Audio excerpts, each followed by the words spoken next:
Hello, friends. It is writing time again, and we are coming back to our narrative. And remember, a narrative is a true story about something that has happened, something we have done. And if you'll notice off to the side of my screen, I have a chart that says how to write a true story. And yesterday, we thought about something that happened and something that we did.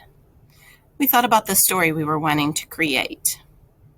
And then once we decided the story we were creating, we practiced telling it with our best storyteller voice over and over to ourselves or to a friend that is with us.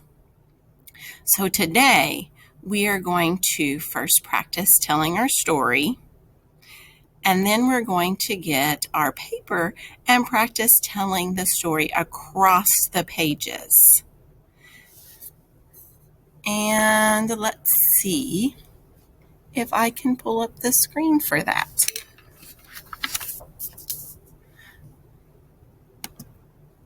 So here we have our narrative paper, and if you'll remember, I was telling the story about taking my kids on fall break and Eli getting car sick and what happened.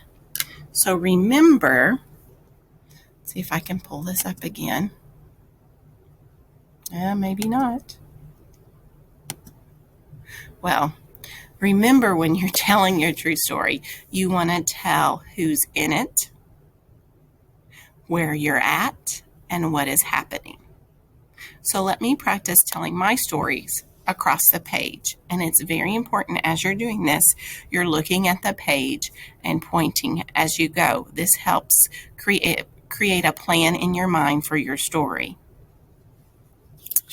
And if your child's story doesn't totally match theirs from yesterday, that's okay. Just as long as they're getting the main idea down on their paper today with their thoughts. Over fall break, I took my kids to Hocking Hills to hike trails. And when I say and then, that's a cue to my mind that I've got to flip the page because I'm supposed to start a new page. When we got there, we decided to drive around the mountains to look for all the trailheads.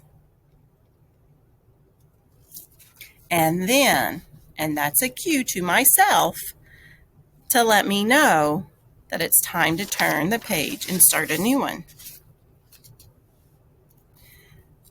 Eli began to feel all icky inside. And he said, "Mom, I'm hot and I don't feel good." The next thing I knew, he rolled down his window and puked while we were moving. I heard screaming. It was getting all over him and all over his sisters. And then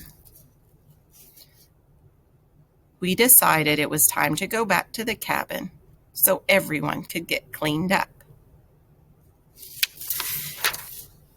And friends, I'd like for you to practice at least 3 times of telling your story across your pages in your best storyteller voice as you're looking at those pages to just kind of create your plan on what you're going to be drawing.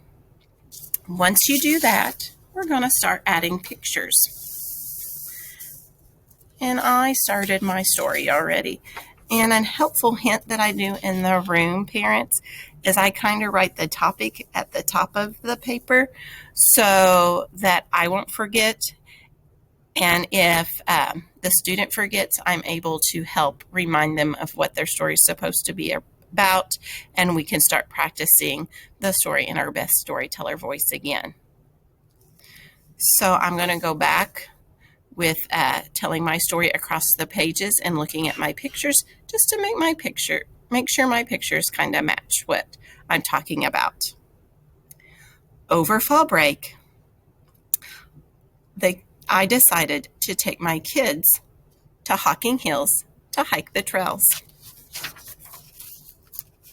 When we got there, we decided to drive around the mountains to look for where all the trailheads are.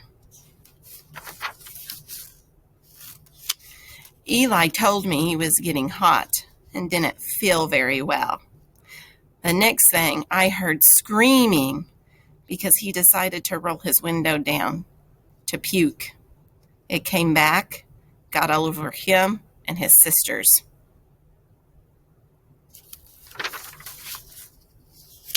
We decided then it was time to go home. Not time to go home. We decided then it was time to go back to the cabin so everyone could clean up and I could clean the van up. And that's your task for today, friends. You're going to practice telling your story in your best storyteller voice across blank pages. Make sure you point and look at the page as you're telling it to create the plan of what you need to put on that page in your mind. And then you're going to start drawing your pictures. And that's all you're going to do today. Normally, after I do a mini session with my children in the room, I let them work on their stories for about 15 or 20 minutes. After that, if they're not finished, it's okay. We put it up and we get it back out again the next day to continue. Writing is a process and it'll take time. Don't forget to take pictures of what you and your child did today to upload to your teacher. And I wish all of my little Commodores well.